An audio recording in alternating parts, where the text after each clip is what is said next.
김민수 대표님 그리고 안지원 팀장님 모시겠습니다. 어서 오세요. 어서 오십시오. 안녕하세요. 네. 지난주에 저희가 못 뵀죠? 두 분. 뵀었나? 아, 안 팀장님은 뵀구나. 우리 김 대표님. 예. 그때 이경민 팀장님. 네. 네. 추석. 네. 맞습니다. 네. 2주 만에 뵈니까 더 핸섬해지신 것 같아요. 감사합니다. 뭔가 좀 슬림해지신 것 같아요. 요즘 운동하시느라고 얼굴이 많이 타셨대요. 네, 오늘 엄청 탔습니다. 네. 체력이 중요한 것 같아요. 투자도. 어차피 뭐 하루 이틀 하고 끝낼 거 아니지 않습니까? 그렇죠. 근데 투자를 잘하면 금방 끝낼 이유가 없어요. 근데 많은 사람들이 젊은 날에 빨리 돈 벌어서 빨리 부자 되고 끝내고 싶어요. 근데 투자를 잘하는 사람이 70이 돼서 80이 돼서 투자를 안 할 이유가 있나요? 그래도 해야죠. 잘하는데 뭐 안 할 이유가 없잖아요. 네. 뭐 에너지가 많이 들어가는 것도 아니고, 이렇게 운동신경이 많이 필요한 것도 아니고, 머리를 지력을 많이 쓰면 되는 건데. 네. 그게 네. 엉덩이 싸움이지 않습니까? 그렇죠. 네. 네. 근데 요즘 느끼는 거는 한 해 한 해 다르더라고요. 한 해 한 해 달라요. 이게 삐끗삐끗하는 게 엉덩이도 근육 빠지나 엉덩이도 보죠? 예, 네. 고관절도 약간 네. 삐끗거리는 것 같고 네. 이왕이면 젊을 때 버는 게 낫죠. 근데 맞습니다. 젊을 때 무리하자고. 젊을 때 벌면 예. 나중에 되면 굉장히 많이 벌죠. 일찍 번 사람들은. 네. 이게 이제 제가 봤을 때는 체력을 기르기 위해서는 운동을 해야 하잖아요. 네. 주식시장에서 실력을 기르기 위해서는 공부를 해야죠. 근무하면은 연합 경제뉴스 TV. 네, 연합뉴스 경제뉴스 TV. 뭔가 완전 이거 중요한 타이밍에 우리 형님. 아직은 예, 얼마 안 돼서 예. 아직 자. 사회가 좀 부족합니다. 네. 사회성이 부족한가? 네. 오늘 두 분과 또 공부를 좀 해보려고 하는데 뭐 여러 이슈들을 또 가지고 오셨어요. 또 하나하나씩 우리가 좀 짚어봤으면 좋겠는데 일단은 그 한미 금리 격차 얘기가 좀 계속 나오는 것 같아요. 저도 아까 이제 뭐 스왑 포인트 얘기하면서 이미 금리 격차가 100bp 이상 날 것까지도 선물한 시장을 반영했다. 더 가면 문제의 수다라는 얘기 말씀드렸는데 이거하고 또 실적 전망치하고 관련해서 지금 최근에 움직임이 좀 어떤지 한번 소개를 좀 해주시죠. 네, 한미 격차도 뭐 100bp까지 벌어지면 한국은행 기준금리도 뭐 3.5% 이상 올려야 된다 이런 얘기 나오면서 좀 걱정이 많이 커지고 있는데요. 일단 자료 하나 보여드리면 우리가 지금 얼마나 힘든 구간을 지나고 있는지가 저는 이거 보니까 확실히 느껴지더라고요. 최근 10년 동안 이제 코스피와 코스닥 상승률 현황이 어떤 분이 정리해 주신 자료를 가져왔는데요. 일단 올해 현재까지 마이너스 21% 가까이 코스피가 지금 기록 중입니다. 최근 2013년부터 최근 10년 내로 제일 힘들었던 구간인 것 같아요. 제일 마이너스가 심했던 게 18년도에 마이너스 17.3%, 그리고 제일 좋았던 게 2020년 30% 정도 올랐는데 최근 10년 동안에 이렇게 한 해 만에, 그것도 9개월 만에 이렇게 20% 이상 빠진 게 없잖아요. 게다가 코스닥은 27% 넘게 좀 빠지고 있습니다. 그래서 지금 참 모두가 힘든 구간인 것 같아요. 네, 그만큼 우려도 굉장히 커지고 있고 최근에 이제 댓글들도 보니까 굉장히 약간 살벌한 느낌들이 좀 많이 나더라고요. 네, 그래서 뭐 우리 모두 힘든 구간을 지나고 있다는 생각이 많이 들고요. 네, 그리고 실적 전망치가 하향되는 거는 일단 굉장히 좀 우려스러운 요인입니다. 거시 경제 지표만의 우려뿐만 아니라 펀더멘탈적인 요인도 좀 걱정인데요. 지금 최근 주요 39개 업종 중에 25개 업종의 이익 전망치가 3분기 이익 전망치가 7월 들어서 좀 굉장히 많이 떨어지고 있습니다. 특히 디스플레이 쪽이 65%로 가장 좀 커 보이고요. 반도체도 24%로 만만치 않게 좀 하락하고 있고 삼성전자와 이제 하이닉스도 최근에 계속 업데이트를 해드리고 있습니다. 그리고 게임 증권 업종도 오늘 별로 이렇게 주가도 좋지 않았거든요. 특히 게임 업종도 종목별로 보면 90% 이상 영업이익 전망치가 하락하고 있는 그런 회사들도 좀 많이 보입니다. 그래서 최근에 이제 금리도 많이 올라서 오늘 장에서는 또 항상 이제 금리가 오르면 왜 이렇게 폭등하는지 모르겠는 뭐 제주은행, 푸른저축은행, 고려신용정보 오늘도 좀 상승을 했고요. 오늘은 또 이제 금리가 많이 오르다 보니까 성장주 위주로 많이 떨어졌고 그동안 좀 잘 버티고 강해왔던 태조 이방원도 좀 많이 떨어졌습니다. 그 중에서도 2차전지는 사실 잘 방어를 했었거든요. 네. 네, 오늘 2차전지도 굉장히 크게 낙폭을 좀 기록을 했습니다. LG엔솔이 오늘 5% 넘게 하락을 했는데 네. 자, 하나씩 좀 짚어보면서 얘기를 해보죠. 오늘 사실 이 와중에 이미 빠져서인지 삼성전자 플러스 하면서 선방했다고 해야 되는 건지 아니면 기존의 매를 먼저 맞았다고 해야 되는지 어쨌든 시장에서는 나쁘진 않았거든요. 네, 어떻게 일단 봐야 돼요? 매를 많이 맞은 것 같습니다. 왜냐하면 하이닉스뿐만 아니라 삼성전자도 실적 전망치가 최근에 굉장히 많이 떨어졌거든요.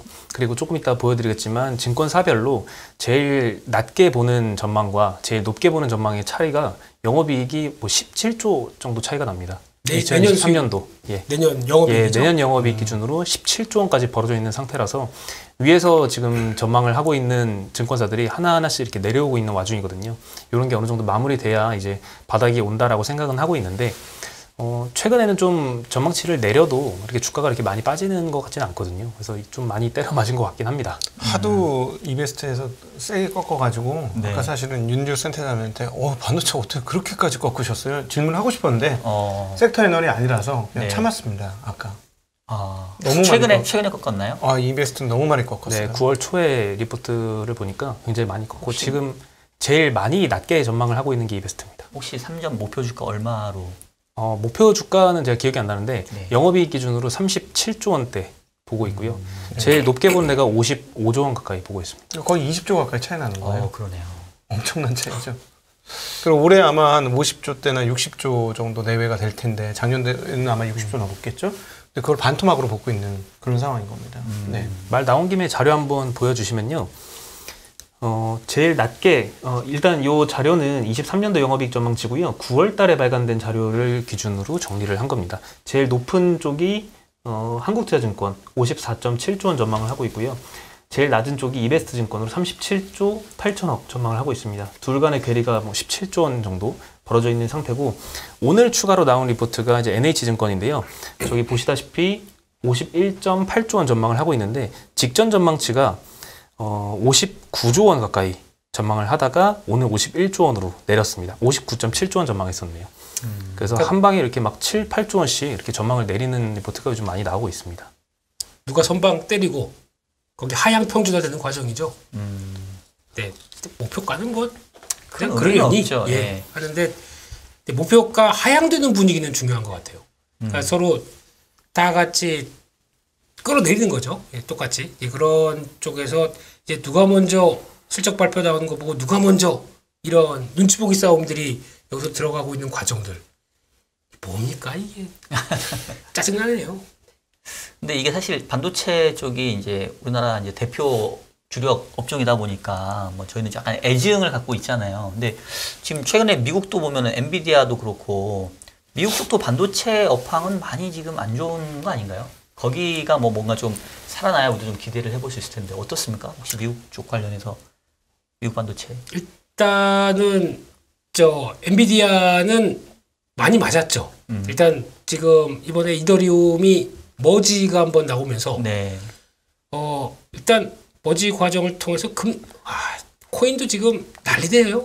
채굴이 필요 없어져 버리니까. 그렇죠. 채굴 필요 없어 보이니까 요즘에 그래픽 카드 또 나오는 거 보면은 예전에 막 꽁쳐놨던 거 이제 막 덤핑으로 나옵니다. 이제 중고나라 쳐보시면은 이제 라데온 뭐 이런 거 막 나옵니다. 예전의 가격의 한 반 정도? 이 정도 중고로 막 풀리고 있어요, 지금요. 그러니까 이 정도라고 하게 되면 아무래도 이제 부담이 되겠죠. 재고에 대한 부담. 그런데, 근데 엔비디아를 저희가 볼 때 약간 이제 단순하게 그 그래픽 카드, 뭐 또 GPU 쪽으로 한정돼서만 보는 것 같은데 엔비디아는 미리 준비하는 것도 많거든요. 네. AI 관련된 칩이나 이런 쪽도 준비하는 거 많은데 좀 저력에 비해서 일단 주가는 많이 낙폭이 컸고요. 좀 그렇지 않나 싶은데 이 과정은 지나야 될 것 같습니다. 어차피 재고가 저렇게 안고 있는 과정 쪽에서 엔비디아를 바라볼 수 있는 거는 실적에 대한 부담이죠. 이거는 좀 한동안 메모리 반도체도 비슷할 것 같습니다. 뭐 아까 보니까 재고가 이제 8주 9주? 9.5주. 예, 이 정도 나가게 되면은 이제 못 보던 숫자가 나오는 과정이다 보니까 오늘 200원 올랐다고 하더라도 예, 아직은 그런 과정이 좀 이어지는 상황이 아닌가 싶습니다. 반도체는 엔비디아 상황이 제일 안 좋은 것 같아요. 왜냐하면은 일단은 그 말씀하셨던 채굴 관련해서 이게 뒤집어지고 있고 또 하나 워낙 중요한 AI 관련된 칩, 그다음 자율주행 관련 칩을 엔비디아에서 가장 많이 만들기 때문에 중국 수출 제어가 엔비디아한테는 좀 너무 큰 타격이 아닌가. 그러니까 미국의 자국 업체한테도 이렇게 엿을 매기고 있는 거잖아요. 그래서 그렇게 따져보면 메모리 업체는 근데 제가 보기에는 좀 낫습니다. 메모리는 약간 부생 반도체잖아요. 네.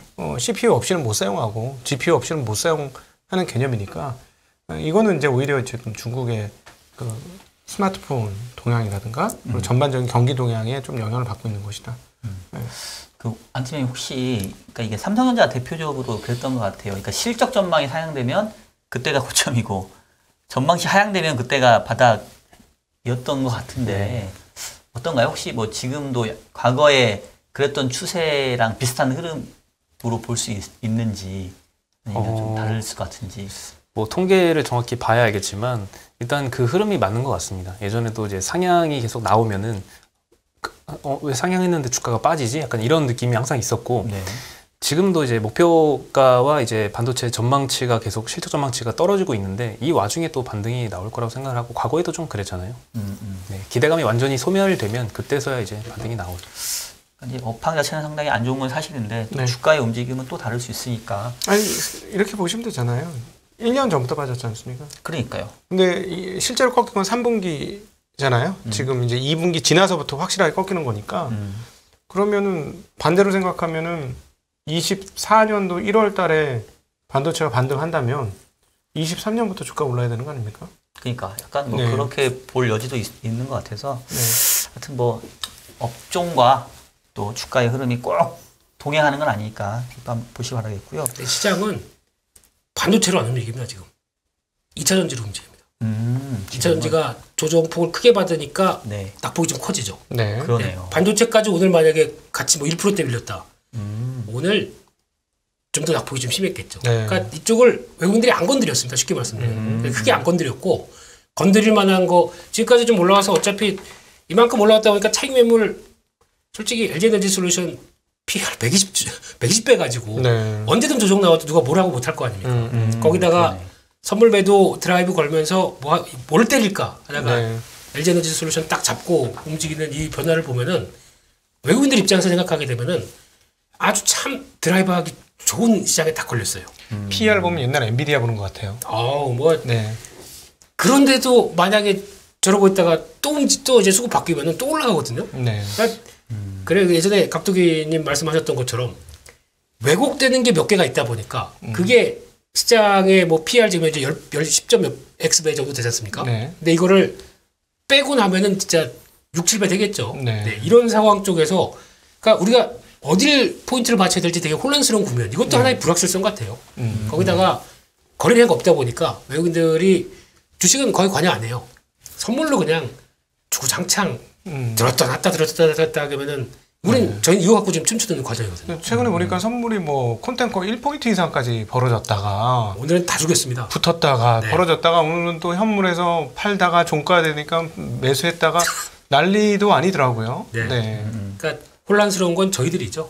그러니까 마음이 되게 갈 때처럼 막 왔다 갔다 하는 건 저희들인데 참 멘탈 잘 잡아야 될 것 같습니다 지금. 네. 대표님 아주 중요한 포인트를 지적해 주신 것 같아요. 지금 시장은 반도체보다는 오히려 2차전지 쪽이 더 민감하다고 했는데 이 와중에 최근에 8월 양극재 수출 가격이 하락 전환했다고 하는데 그럼 이것도 조금 분위기 상한 거 아닌가요? 네, 일단 요거는 이제 원자재 가격이 리튬이나 니켈 가격이 고점 찍고 좀 떨어지는 모습을 보여서 그게 조금 후행적으로 반영이 되는 것 같습니다. 네. 보통 리튬이나 니켈 이런 메탈 가격을 2, 3개월 정도 후행하거든요. 양극재 가격이.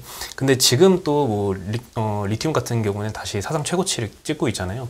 그래서 또 이게 또 머지 않아서 다시 상승할 거다 이런 전망도 있는데 큰 틀에서는 사실 22년도에 이제 피크아웃을 전망을 하고 있고 23년, 24년 계속 이제 고점 대비해서는 양극재 가격도 이게 절대 가격으로는 하락할 거라고 보고는 있지만 그래도 굉장히 높은 수준을 유지를 하고 있어서 각 소재 기업들의 실적단으로 보면은 출하량 증가가 엄청나게 폭발적으로 성장하고 있습니다. 그래서 실적은 굉장히 빠르게 올라갈 거라고 지금도 전망을 하고 있고요. 컨센서스 전망도 계속 상향이 되고 있는 상황입니다. 그럼 양극재 소재 가격 떨어지는 거는 셋업체한테는 좋은 걸로 봐야 되나요? 뭐 어떻게 봐야 돼요? 그렇죠. 셀 업체한테는 좋은데 문제는 뭐냐면 자동차 업체가 그걸 모르고 있겠냐는 거예요.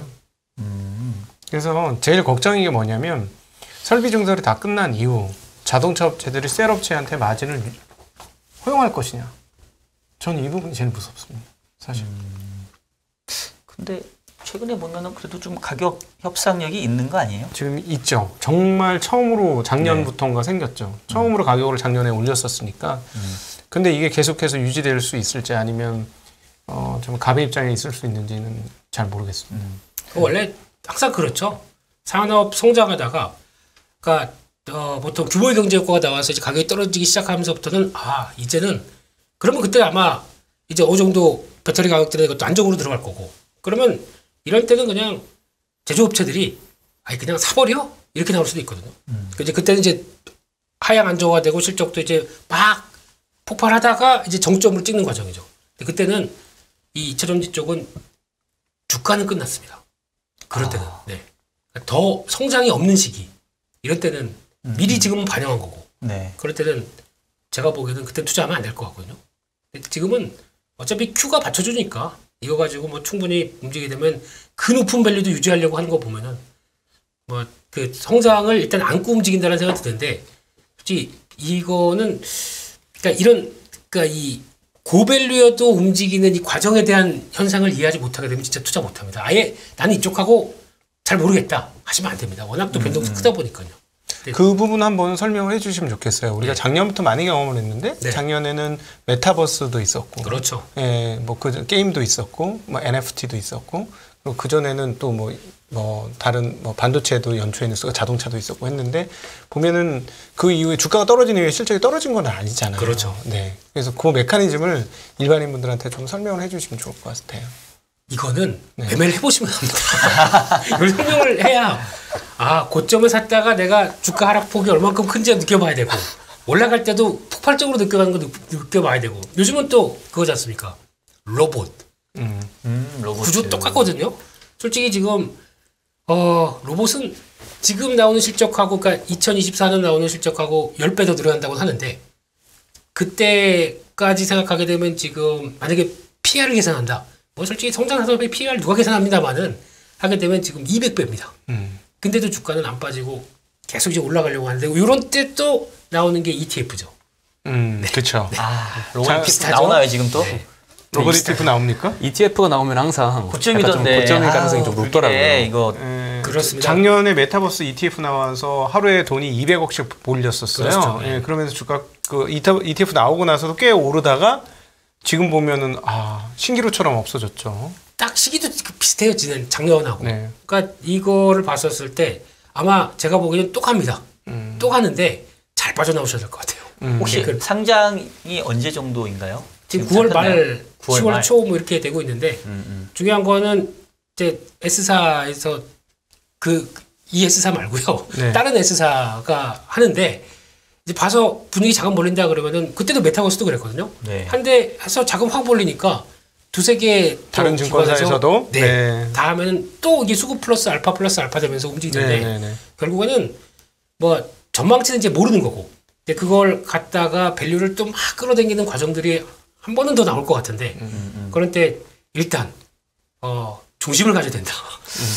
그러니까 요거는 진짜 잘 지적을 해주신 것 같아요. 또 로봇 관련된 종목이 또 그렇게 많지는 않을 거 아니에요. 네. 자금 몰리면은 뭐 특정 종목으로 가가지고 이상하게 또 기업 가치하고 무관하게 또 주가가 뻥튀 될 수 있으니까. 그러니까 어차피 ETF를 설정하게 되면은 다 아시는 것처럼 일단 네이버 카카오 들어가야 돼요. 이런 성장주 쭉쭉 들어가고 나머지 자금에서 이제 저희가 보통 알고 있는 이거는 뭐 로봇스럽게 뭐 로봇자 들어가는 이런 쪽은 해봐야 1% 미만으로 들어갑니다. 근데 그게 자금이 커지다 보니까 이게 더 설정액이 넘어가면서 주가에 영향을 미치는 과정들이 나오는데 그것과 근데 또 모르죠. 반대로 이번에는 또 자금이 안 몰리게 되면 그런 현상 안 나옵니다. 그러니까 그 설정되고 근데 설정되면서 또 약간 민감하게 움직이겠죠 주가도. 그런 그러니까 저 이게 성장주 매매하는 쪽은 조금 이제 이런 관점들도 수급하고 되는 것도 다 체크하고 하다 보니까 좀 빠르게 움직여야죠. 그래 주식시장은 항상 눈에 보기 좋고 먹기 좋아 보이면 항상 조심해야 되는 것 같아요. 근데 네. 그럴 수밖에 없는 게 이런 ETF를 조성을 하는 게 자산 운용사잖아요. 그리고 자금이 많이 몰려야 이득을 그렇죠. 보니까 인기가 사실 굉장히 많을 때 출시를 하는 게 좋은 타이밍이거든요. 운용사 입장에서는. 만약에 이 메타버스가 5배 가기 전에 미리 이걸 투자 포인트를 캐치해가지고 미리 ETF를 만들면 그때는 자금이 별로 안 모일 거잖아요. 한창 인기 많을 때 출시를 해야지 많이 모일 거고. 네. 근데 또 그렇다고 해서 ETF 출시되면 고점이다라고 단순하게 생각하기 또 어려운 게 이런 게 꼭 출시가 되면은 한 30% 더 갑니다. 네, 돈이 형성돼서 네. 그 돈으로 더 사니까. 네. 네. 그 다음에 이제 뭐 떨어지곤 했기 때문에 갖고 계신 것 같아요. 참 이게 악순환이에요. 그렇죠? 네, 눈에 보이기 좋아서 돈이 들어가면 그 돈 때문에 조금 더 오르다가 결국은 상상할 수 없는 고점을 만들고 사그라지고. 네. ETF로 쫓아가서 하는 거래는 좀 지양해야 되는. 그러니까 그거 말고 그걸 떠나서 이제 로봇 산업에 대해서 만약에 이해가 필요하다라고 하게 되면 솔직히 맞아요. 어차피 인구 감소하고. 그러니까 로봇에 대한 이해와 산업에 적용하는 관점은 대한민국이 최고입니다. 그러면서 지금 최근에는 또 협동 로봇 얘기 많이 나오거든요. 근데 협동 로봇은 유럽이 조금 앞서 있어요. 네덜란드의 유니버셜 로봇이라는 그 쪽이 앞서 있어서, 그러니까 사람이 로봇과 함께 일을 하거나 작업을 하는 환경 쪽에서 어차피 협동 로봇은 가볍습니다. 한 5kg 정도밖에 안 되는데 이걸 통해서 나오는 과정으로 보게 되면 가는 길은 맞아요. 근데 주가는 산업이 만약에 성장하는 속도가 10%다. 주가는 그렇게 안 가지 않습니까? 네. 뭐 7, 80% 올라가지 않습니까? 그렇죠. 먼저. 갔다가 이게 먼저 피크를 하고 나오는 현상 같은 경우를 좀 이해를 하셔야 된다. 라는 관점 쪽에서 말씀드리고 싶습니다. 이거는 과거 그 IMF 이후에 닷컴 버블을 경험하신 분이라서 하는 얘기 같습니다. 네. 2000년에 정말 무섭게 올랐지 않습니까? 99년이죠? 98년, 99년. 네. 증권사. 그러니까 두 분은 잘 아시고 저랑 또 팀장님은 또 경험이 없어가지고. 뭐 다 알고 계시면서 왜 그러세요? 아유, 너무 어려갖고. 공부하고 그래? 나이를 그렇게 메이크업을 하려고 그러십니까? 네. 다음 이슈 넘어가실까요? 네. 빨리. 예, 오늘 현대백화점이 4% 정도 하락을 했는데 인적 분할 공시를 했습니다. 최근에 항상 누적 분할만 보다가 인적 분할 오랜만에 보는 것 같은데요. 현대 그린푸드도 마찬가지로 인적 분할해서 이제 지주사와 사업회사 구조로 둘 다 나뉘게 되거든요. 근데 왜 분할을 하느냐? 보통은 이제 지배 주주의 지배력을 높이기 위해서, 지분율 높이기 위해서 하거든요. 보통 자사주가 많이 있는데 현대백화점도 자사주가 한 6.6% 있고요. 현대 그린푸드도 한 10.6% 정도 있습니다. 그래서 각각 뭐 정지선 그룹 회장, 정규선 현대그린푸드 회장이 지배력 강화되는데 아마 쓰일 예정일 것 같습니다. 그리고 정지선 회장의 이 사업회사 지분 17% 정도가 있는데요. 지주사가 아마 그 IR에서 밝혔듯이 유상증자를 할 것 같습니다. 현물 출자를 동반을 해서 할 것 같고, 그러면 지주사에 대한 이제 정지선 회장의 지분율은 높아질 거고요. 지주사가 사업회사를 갖는 이제 지분도 마찬가지로 높아져서 이 지배구조 확보에 아마 쓰이게 될 것 같은데, 이제 주주들 입장에서는 과연 이게 어떤 영향이 있을까? 사업회사 입장에서는 그렇게 좋은 영향 같지는 않습니다. 왜냐하면 이번에 분할을 할 때 알짜 회사들이 조금 지주사 쪽으로 넘어갔어요. 그래서 현대백화점 원래 산하에 한무 쇼핑 그리고 현대 쇼핑이라는 회사가 있는데 이 회사의 이익에 굉장히 많은 기여를 하거든요. 현대백화점 연결 순이익을 보면 2021년도에 1,900억 냈습니다. 근데 이걸 뜯어보면 별도 순이익이 1,500억이고요. 면세점도 자회사로 있는데 여기서 마이너스 500억 정도 까먹었고요. 한무 쇼핑이 지분율대로만 포함해서 540억 정도 벌었습니다. 그리고 현대쇼핑이 160억 벌었으니까 사실 면세점에서 까먹는 거를 한무쇼핑이랑 현대쇼핑에서 좀 메워주는 구조를 취하고 있는데, 여기서 이 메워주던 역할을 하는 이 한무쇼핑과 현대쇼핑이 지주사 쪽으로 빠지게 됐습니다. 그래서 이제는 현대 백화점 사업회사 쪽에서는 알짜들이 좀 빠져가지고 이 분할되고 난 이후에는 사업회사는 조금 재미가 없을 것 같다. 이게 좀 아쉬운 점이고요. 그에 따라서 오늘 그것 때문에 NAV 할인을 한 30% 적용해서 목표가도 내린 증권사도 있습니다. 현대백화점 이게 뭐 그거 말고 다른 쪽 관련돼서는 뭐 요즘 유통업종들은 그래도 아까 윤 센터님도 보면 좀 좋게 보시는 것 같은데 그렇지 않나요? 면세점이 좀 바뀌죠. 그냥 이 최악의 상황은 지났다. 란 쪽에서 그러니까 이제 뭐 저희가 그래도 그 코로나19 전만 하더라도 솔직히 일본 얘기하게 되면 뭐 저기 제주도 갔다 온 것처럼 다 얘기했었잖아요. 그게 이제 한 2년 정도 되고 하다 보니까 이제 거의 추억이 돼서 언제 열리나 싶었던 게, 보니까 주말에 여행사 홈페이지를 한번 들어가 봤어요. 9월 달까지는 한 주에 2번밖에 안 갑니다. 일본을 가는 게. 어차피 또 그리고 비자가 발급받아야 되니까 한 2, 3주 걸린대요, 이것도. 네. 그런데 이게 만약에 무비자로 간다. 그거를 가정하고 10월 달에는 한 주에 4번, 그러니까 한 주만, 하루만 쉽니다. 5번, 6번 다 갑니다. 하나 투어부터 다 그렇더라고요. 이렇게 되기 시작하게 되면 이렇게 모집을 한다는 얘기는 자신 있으니까, 아니면 조만간 무비자로 갈 걸 생각하다 보니까 이렇게 염두에 둔 쪽이죠. 더 중요한 거는 반은 예약이 끝났는데요. 벌써 10월, 11월. 그렇다는 얘기는, 그러니까 지금 지난 분기까지 한국인이 해외여행, 이제 코로나 풀리면서 해외여행 갔던 수치가 76만 명이라고 합니다. 4분기는 100만 명 넘을 걸로 예상을 하는데, 원래 4분기가 비수기예요. 그럼에도 불구하고 이제 대부분 타겟이 이제 일본으로 가겠죠. 근데 일본 여행의 백미는 아시죠? 뭐죠? 료칸. 아. 네, 그 온천 이렇게 해서 거기서 이제 저녁도 먹고 그게 딱 저희가 보통 얘기하는 그 동창회 하기 좋은 스타일이에요. 네, 이렇게 모아놓고 MTV 스타하게 해서 그 앞에 자기네끼리 또 이렇게 막 그 온천 들어가서 막 이렇게 얘기 도란도란하고 이런 거 되게 좋거든요. 여자분 다 모르시는 것처럼 그렇게 얘기를 하세요. 아니, 저는 안 가봐가지고 모르죠. 아, 죄송합니다. 동창회를 하셨나 보네. 아, 이거 여자분들은 그런 것도 많이 했다고 하더라고요. 아, 그때 예. 고무렵 때. 그래서 그렇게 돼서 이제 움직이게 되면은 그럼 결국은 면세점은 이제 그러니까 입국 면세점으로 또 바뀌었지 않습니까?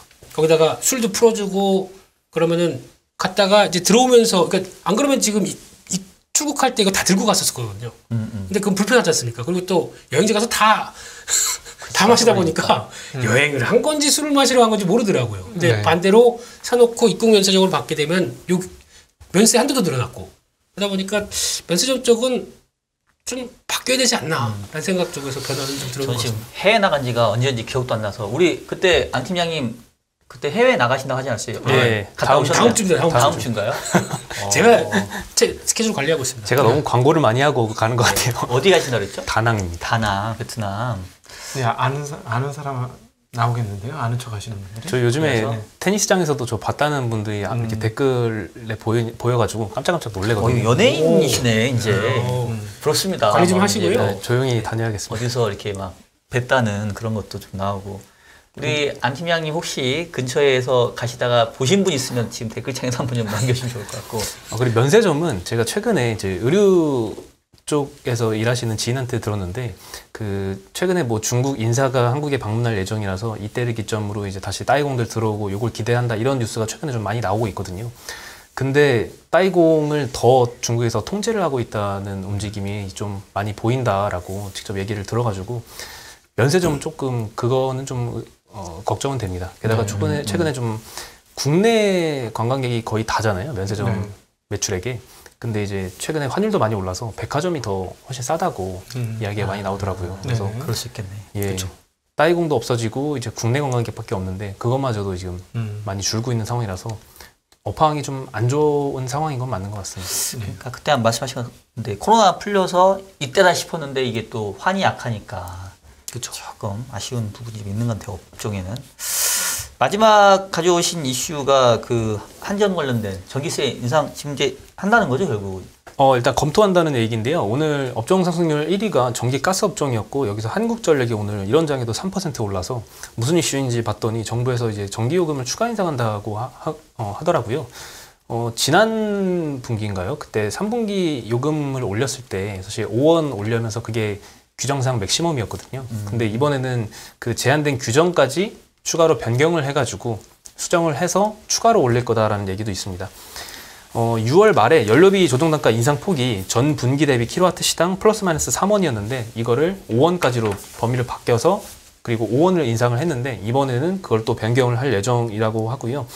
한전 입장에서는 전력 구매 가격이라고 하는 SMP가 9월 16일 기준으로 보면 킬로와트 시당 255.47원 기록을 했습니다.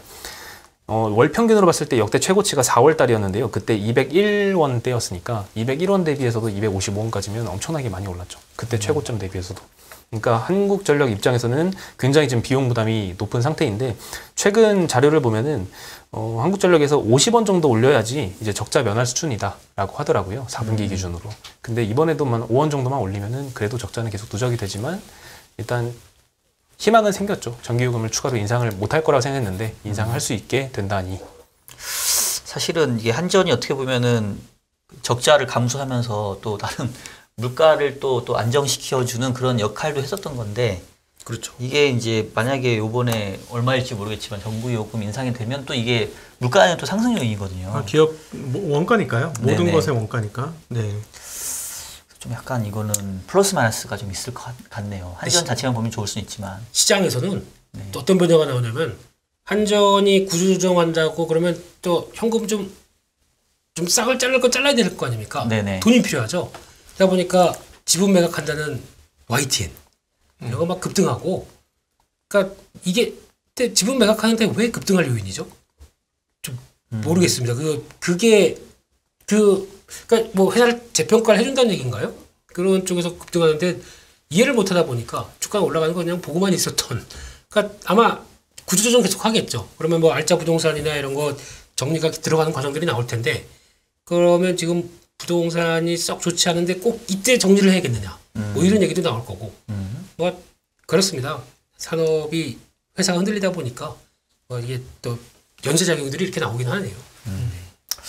하여튼 뭐 한전 입장에서는 그동안 적자가 워낙 심했으니까 좀 정상화되는 계기도 될 것 같습니다.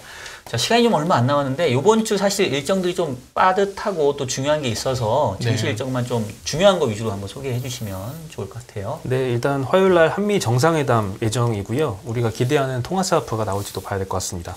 그리고 중국의 LPR 대출 우대금리 결정도 예정이 되어 있고요. 수요일에는 FOMC 회의가 있습니다. 그래서 목요일 날 아마 새벽에 발표가 될 것 같습니다.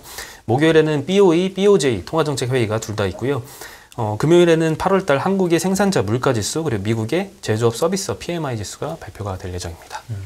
수요일 저녁부터 목요일까지 네. 이 통화정책 회의가 연이어 있으니까 아마도 조금 그때를 우리가 좀 주목을 해야 될 것 같고요. 드디어 나오는군요. 아, 그때 또 이번 정말 지겹네요. 기다리기 FOMC는. 그러니까 또 네. 그날 잠을 설칠 것 같은 불길한 예감이 듭니다. 자, 오늘 저희 인포맥스 라이브 준비한 순서와 내용 잘 보내드렸고요. 오늘 뭐 전체적으로 시장 분위기가 좋지 않아서 저희도 조금 약간 다소곳하게 진행을 했는데 빨리 시장도 좀 활기를 찾고 저희도 조금 신나게 떠들면서 좀 방송하는 날이었으면 좋겠습니다.